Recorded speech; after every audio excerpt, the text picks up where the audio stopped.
Today I'll show you how to send large files over email. Before we dive in, make sure to like this video and subscribe for more helpful tutorials. Most email services have attachment limits. Gmail and Outlook allow up to 25 MB, while Yahoo limits it to 20 MB. If your file is larger, you'll need an alternative method. One option is Google Drive. In Gmail, select Google Drive. Choose or upload your file. When you click Send, a prompt appears asking you to set file permissions. You can share it with specific people by entering their email or allow anyone with the link to access it. Choose Viewer, Commenter, or Editor based on what access you want to give. Once selected, click Send, and the recipient will receive the file with the assigned permissions.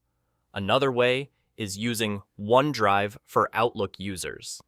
Upload the file to OneDrive, get the shareable link, and paste it into your email. If you prefer third-party services, WeTransfer allows free transfers of up to 2 GB. Just visit WeTransfer.com, upload your file, enter the recipient's email, and send it.